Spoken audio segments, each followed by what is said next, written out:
Bonjour Ilana, bonjour à toutes et à tous, et excusez ma voix un peu caverneuse. Aujourd'hui, nous sommes le 24 Tevet, jour anniversaire de la disparition de deux grands maîtres. Le premier, ça fait exactement 100 ans de sa disparition, c'est en 1926, c'est Rav Shmuel Boronstein.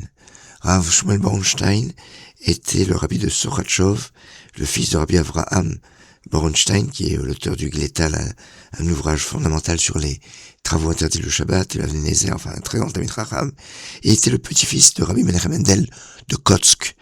Le Kotsk Rouf. Rabbi Shmuel Boronstein est l'auteur d'un ouvrage de Chassidut extrêmement populaire qui s'appelle le Shem Mishmuel. Aujourd'hui, 24 Tevet, c'est aussi le jour de disparition de Yahrzeit de Rabbi Shneur Zalman de Liadi. Rabbi Shneur Zalman de Liadi qui est né en 1745, niftar en 1812. Alors, on a beaucoup de choses à dire.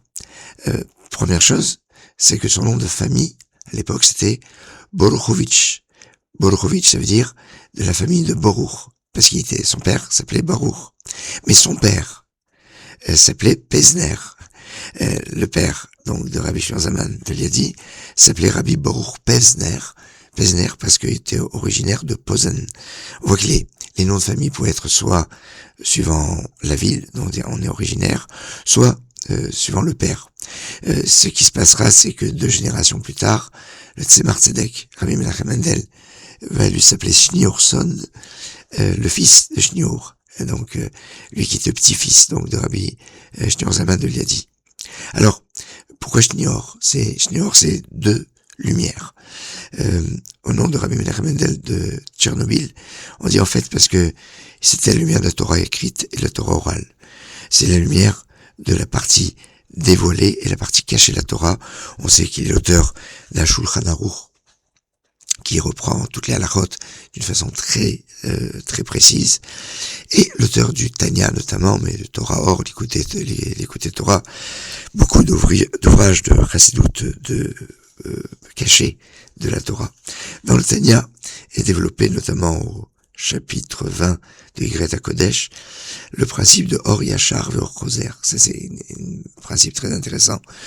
La lumière directe, qui est en fait la lumière qui descend d'en haut, qui est un don gratuit de Dieu, révélation qui vient sans effort de la créature, qui est un moment d'enthousiasme, mais qui est limité parce que c'est passager.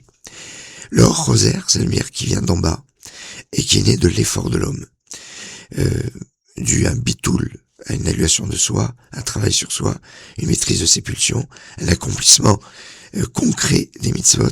Enfin, sa force, c'est un keli, un ustensile qui va être durable pour garder cette lumière. On pourrait dire que l'Or Yachar, cette lumière droite, bien c'est ce qui illumine mais ne transforme pas. L'Or Choser, c'est ce qui permet de se transformer. On pourrait dire Or Yachar, c'est le don de la Torah.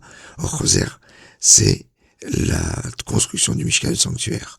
À travers l'étude de la Torah, simplement, on a le Or Yachar, la lumière droite. C'est ce qu'on a le Shabbat, les jours de fête. Et le travail pour étudier la Torah, avec la fatigue, ce qu'on appelle Ramal la Torah, sera la lumière qui revient. Voilà pour l'interprétation du prénom du Rabbi Shneur, de lumière, qui va faire après le nom de famille, Schneorson, les fils de Shneur. Alors, ce qu'on connaît souvent depuis le populaire, c'est Yutet Kislev, 19 Kislev. Après 53 jours de prison, il est libéré.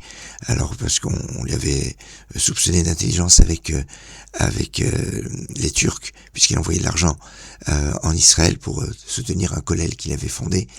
Et au moment où il doit sortir, il est sur un verset Pada B'Shalom Nafshi, qui est le chant de Yutet Kislev. Je vous souhaite une excellente journée.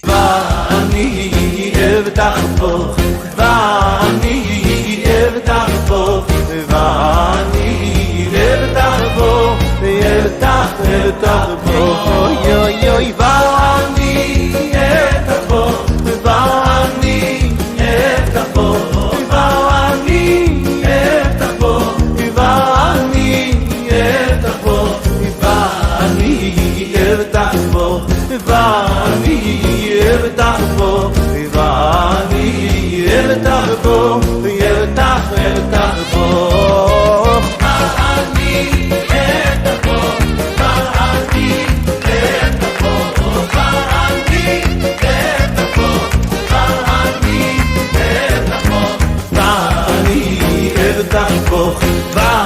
Paris.